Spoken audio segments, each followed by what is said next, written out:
É um dos fundamentos do carisma franciscano. Diz assim: celebrava com inefável alegria, mais do que todas as outras solenidades, a natividade do menino Jesus, afirmando que era a festa das festas, em que Deus, feito um menino pobrezinho, dependeu de peitos humanos. Beijava em pensamento e, como esfomeado, as imagens desses membros infantis, e o coração liquefeito em compaixão pelo menino o fazia balbuciar doces palavras como uma criancinha. Então, São Francisco falava com o menino Jesus como a tia Madalena fala, né? Meu menino bonitinho, beijava as imagens de São Francisco. Para ele, esse nome era como um favo de mel na boca. Certa vez, em que os frades discutiam se podia comer carne, porque o Natal tinha caído numa sexta-feira, Frei Francisco disse a Frei Morico: irmão, cometes um pecado chamando de sexta-feira o dia em que o menino nasceu para nós. Quero que nesse dia até as paredes comam carne. Se não podem, sejam esfregadas com carne, pelo menos por fora. Queria que nesse dia os pobres e os esfomeados fossem saciados pelos ricos e que se concedesse ração e feno mais abundante que de costume aos bois e aos burros. Até disse: se eu pudesse falar com o imperador, pediria que promulgasse esta lei universal, que todos que pudessem jogassem pelas ruas trigos e outros grãos, para que neste dia tão solene estejam na abundância até os passarinhos, e principalmente as irmãs cotovias. Não podia recordar, sem chorar até as lágrimas, toda a penúria de que esteve cercado nesse dia a pobrezinha da Virgem. Num dia em que estava sentado a almoçar, um dos frades recordou a pobreza da Virgem Maria, realçando as privações de Cristo, seu Filho. Ele se levantou imediatamente da mesa, soltou dolorosos soluços e comeu o resto do pão no chão, nu, banhado em lágrimas. Dizia que a pobreza era uma virtude real, pois brilhava de maneira tão significativa no rei e na rainha. Quando os frades lhe perguntaram, nesta reunião, que virtude faz de alguém mais amigo de Cristo, ele respondeu, como quem abrisse o segredo do seu coração: ficai sabendo, filhos, que a pobreza é o caminho especial da salvação, que seu fruto é múltiplo e conhecidíssimo por poucos. São Francisco, tantas vezes, ele fez com que os frades meditassem nesse tamanho amor de Deus pela sua criatura. E já perto da morte, pouco tempo perto da morte, 3 anos antes, São Francisco já era um homem espiritual, já era um homem todo de Deus. Porque esse mistério o atraiu, mas São Francisco foi vivendo e amadurecendo esse mistério no coração dele. Então, nesse ano de 1223, pouco antes da morte, São Francisco, ele tinha um desejo muito grande de ver representado diante dele aquela cena do presépio. Porque até então não existia o presépio ou aquilo que a gente faz com a gruta, não existia nada dessa representação, eram só os textos da Bíblia, que ele lia e meditava, mas ele queria muito poder representar aquilo, aquela cena que tinha no coração dele. Então, São Francisco tinha ganhado um terreno de um amigo chamado João Velita. Esse terreno em Grétio é um morro, na verdade. Eu fui lá, Deus me dá a graça de conhecer, e o lugar onde ele fez esse presépio. É montanha, uma região de montanha, muito bonito, mas podem ter certeza que no dia de hoje lá faz uns 10, 15 graus abaixo de zero. E no tempo de São Francisco deveria fazer mais frio ainda. Naquela gruta, naquela montanha, São Francisco tinha ganhado um terreno que era coberto de bosques, não tinha nada. E então ele morou ali por um tempo. E na ocasião do Natal de 1223, ele chamou esse amigo dele e disse que queria celebrar com ele o dia de Natal naquele lugar. E tinha uma ideia, que no bosque, próximo ao lugar onde São Francisco morava, tinha uma gruta. E ele dizia, ali você vai dispor uma manjedoura, vai trazer, né, um boi e um burro, assim como foi em Belém, e que nós pudéssemos, pelo menos com os nossos olhos, contemplar o menino que descansou no estábulo, como o Senhor se submeteu à extrema pobreza. Eu creio que, claro, São Francisco era pobre na virtude da pobreza. Nós ainda não sabemos o que é isso. Nós ainda pensamos na pobreza como o não ter, ou passar o frio, passar a fome. Esse é um aspecto da pobreza. Mas a pobreza como virtude, nós ainda não conhecemos, porque nós precisaríamos ter feito a outra purificação, que é a que o Senhor vai nos dando a cada dia a graça de fazer. O dia que talvez Deus nos desse a graça de tocar no que significa a virtude da pobreza, nós nos sentiríamos muito adequados ao amor dele e muito unidos a ele. São Francisco se sentia assim, não tinha nada exteriormente que lhe faltasse, ainda que lhe faltasse tudo, ainda que ele não tivesse nada. Mas ele diz ao amigo, traz o feno, traz um boi, traz um burro, e vamos chamar as pessoas da redondeza para que elas venham. E então, o João Velita, concordou com aquela ideia de São Francisco e pediu autorização da igreja, porque não existia presépio, muito menos presépio vivo, representação de presépio, muitas vezes só acontecia nos mosteiros, e se fazia de forma privada. Então eles conseguem autorização, e erige ali, naquela gruta, um altarzinho, onde pudesse celebrar a missa. E chama, então, aquele povo da redondeza, por volta da meia-noite. E é dali que vem a tradição da missa da noite de Natal. Eu falei que é a missa da vigília por quê? Porque a missa de Natal são três. Tem a da vigília, que nós estamos celebrando agora, tem a missa da noite, que é meia-noite, chamada de missa do galo, e tem a missa do dia de Natal, que é amanhã. Esta missa da meia-noite vem da tradição franciscana. Então, São Francisco, à meia-noite, pensa à meia-noite, no dia 25 de dezembro, no alto de uma montanha, mais para o norte da Itália, portanto mais frio, no meio do nada, debaixo de uma pequena gruta. Veja, a pobreza exterior era plena, mas ele estava irradiante. Então chegavam as pessoas da cidade com tochas nas mãos, porque não tinha luz, não tinha nada. Então as pessoas vinham com as tochas, enquanto os frades rodeavam aquela pequena gruta com velas acesas, para que pudesse celebrar ali uma missa. Iniciada a Santa Missa, quando chegou o momento do canto do Evangelho, conta uma testemunha, que está no livro também de São Francisco, que São Francisco se apresenta ali vestido de vestes de diácono. Por causa disso, dizem que ele era diácono, mas não se sabe ao certo que ele fosse diácono. De todo modo, ele chega, se apresenta vestido de diácono e com profundos suspiros, penetrado pelo ardor da devoção e radiante de alegria, ele se coloca diante do presépio e entoa o Evangelho, canta o Evangelho para aquelas pessoas e prega sobre a doçura do menino Jesus, do grande rei, que ele chamava o menino de Belém, que se dignou a assumir a forma humana.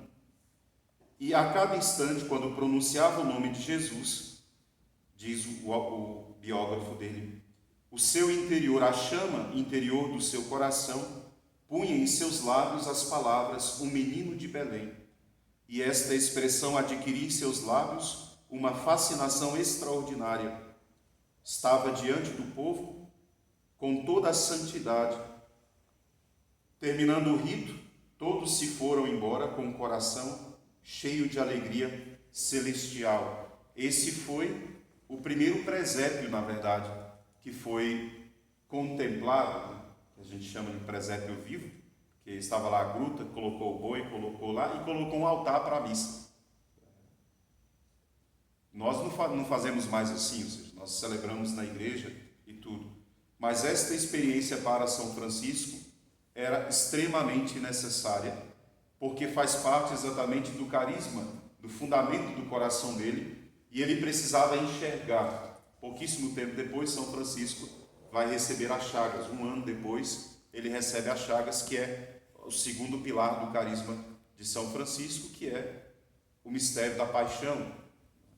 Para São Francisco, os dois mistérios se unem. E os dois mistérios unidos se resumem em uma palavra, que é o que nós podemos meditar agora. Para São Francisco e para toda a tradição franciscana, o mistério do Natal, o mistério da cruz, é o mistério do amor de Deus. É o mistério do amor de Deus que São Francisco chamou de primado entre todos os primados. Se existe uma coisa primeira, antes de uma coisa primeira, seria esse amor de Deus. E esse amor de Deus, segundo a tradição franciscana, sobrepuja todas as outras obras de Deus. Então nós rezamos lá no Creio, a cada domingo, né? Creio em um só Deus, verdadeiro, luz da luz, Deus de Deus, luz da luz, consubstancial ao Pai, por quem todas as coisas foram feitas. Jesus é o próprio Deus encarnado. E São Francisco entende essa encarnação como maior expressão, ele diz, do amor de Deus, como sendo a verdade máxima da encarnação, sendo a obra do amor de Deus. A tradição franciscana diz, então, que o amor, ele foi personificado na imagem de um menino pobrezinho e de uma mãe pobrezinha, que, deitado na pobre manjedoura, foi adorado pelos anjos, pelos reis, pelos pastores, por todos. Esse menino, ele veio para a nossa salvação. Então tem uma santa que vocês conhecem, a Santa Gertrudes, que ela teve uma visão muito bonita desse amor de Deus que veio para nos salvar, ou seja, dessa encarnação de Jesus. Então, ela conta uma visão que ela teve, que ela viu uma virgem, e essa virgem trazia um anel de diamante na mão. E esse anel de diamante, com esse anel de diamante, essa virgem tocava no coração de Deus. Tocava no coração de Deus. Tocava no coração de Deus. Então, nesta visão, a alma pergunta àquela virgem por que ela tocava assim no coração divino. E aquela virgem, então, responde que ela era o amor divino. Então, o amor de Deus tocando no coração de Deus. Essa virgem era o próprio amor divino, que tocava no coração de Deus. Então a virgem responde para ela: eu sou o amor divino. O diamante representa o pecado de Adão. E como se emprega o sangue para quebrar o diamante, assim também as faltas de Adão só podem se extinguir pela encarnação e pelo sangue de Jesus. Então esse amor divino dizia que ele só poderia ferir o coração de Deus para fazer receber o que ele queria do coração de Deus por causa desta encarnação e do sangue de Jesus. Então esse amor divino diz assim: imediatamente após o pecado de Adão, eu intervim. O próprio amor de Deus. Eu intervim e impedi as consequências dessa culpa, tocando sem cessar o coração de Deus, e movendo a piedade, não deixei sossegar, até ter tirado o Filho de Deus do seio do Pai, colocando no seio da sua divina mãe. Então, o amor de Deus tocou. Lembra, o diamante é o pecado de Adão. O amor de Deus pegou o pecado de Adão e tocava o coração do próprio Deus, para que Deus abrisse o coração e desse o Filho dele, para que esse amor divino desse esse Filho à Virgem Mãe. O amor de Deus apoderou-se do pecado de Adão, mais negro que o carvão, pecado de Adão, mais negro do que o carvão, foi transformado num diamante precioso. Eu achei tão linda essa história da visão, porque esse é o carisma nosso. Deus usou o pecado de Adão para ferir o seu próprio coração, para que o seu misericordioso coração desse o seu filho, a Virgem, e ele se tornasse a causa da salvação, quebrando aquele diamante, aquele pecado de Adão. Com este pecado assim transformado, tocou o coração de Deus e causava mais espantosa das maravilhas, que foi a encarnação do Verbo. Só o amor venceu o poder da majestade divina, ou seja, só o amor vence Deus. Por isso esse menino, com membros infantis e capaz de morte, no seio da Virgem, de frio, no Oriente, 25 de dezembro que fosse, o frio, à noite, numa gruta, o menino pobrezinho, que não tinha onde recostar a cabeça, ele poderia morrer ali. Nesses membros infantis, que devem ser adorados como membros de Deus, e que são adorados, e por isso a igreja expõe até a imagem dele, não é, no dia do Natal, ele foi a causa desta ferida no coração de Deus, para que o amor o vencesse. Moderou o rigor da sua justiça, transformou em misericórdia e abaixou a grandeza de Deus até a miséria do nosso exílio. Padre Granger, que é o padre que cita esse relato da visão dela, diz: o Verbo encarnado depois disse a Santa Matilde: eu sou o filho do amor, o amor é a minha mãe. E os anjos puderam exaltá-lo, clamando: nós te louvamos para sempre, a ti que o amor tornou-se filho da Virgem. Vejam, filhos, no Natal, a única coisa, portanto, que sobra para nós é uma contemplação, a do amor de Deus. É só isso, porque o mistério do Natal não é outra coisa que não seja o amor de Deus. E nós sempre meditamos porque o amor de Deus quis se revelar em sofrimento e pobreza. Porque o amor de Deus quis dar ao seu filho uma manjedoura e não um palácio de rei.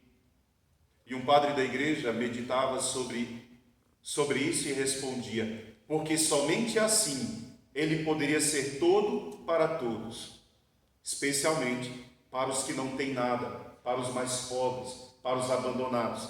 Jesus poderia ser tudo para todos, nascendo assim.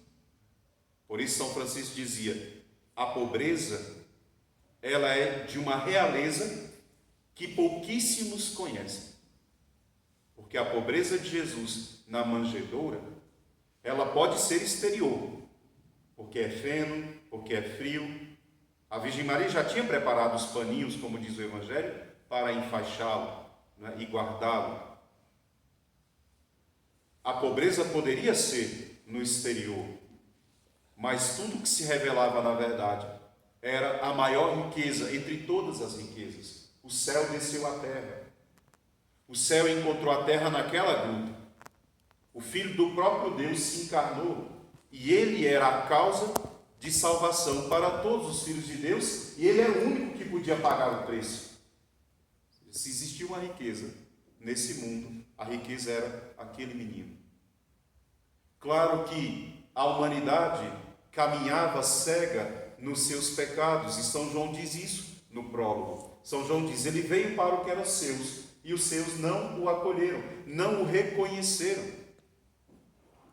Mas aqueles que reconheceram Jesus, Deus deu a eles o poder, a autoridade de se tornarem filhos.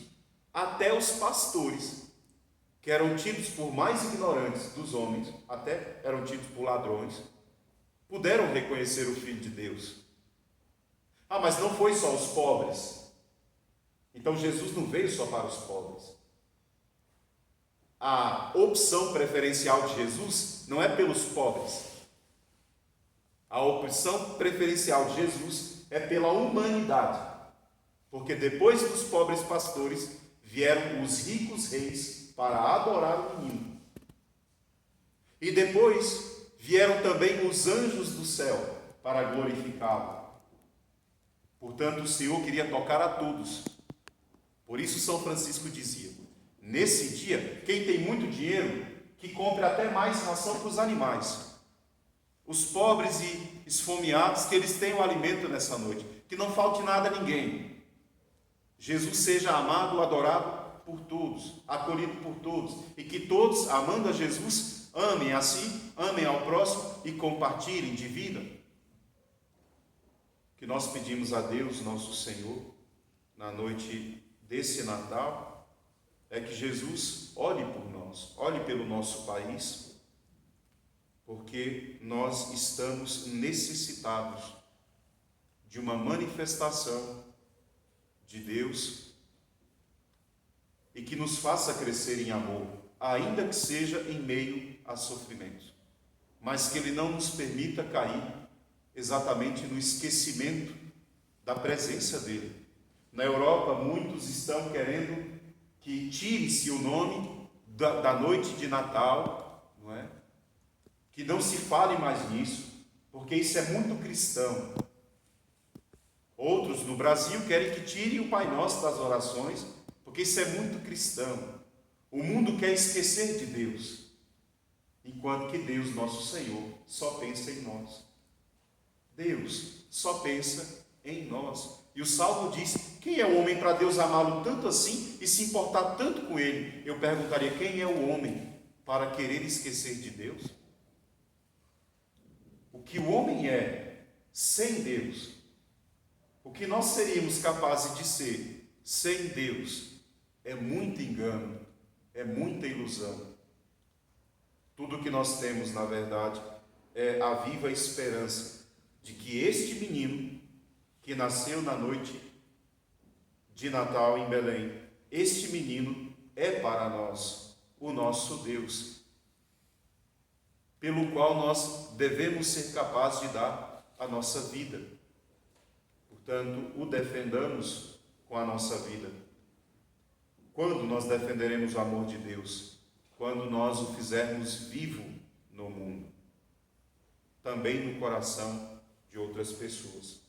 Louvado seja nosso Senhor Jesus Cristo, para sempre seja louvado, e a sua mãe, Maria Santíssima.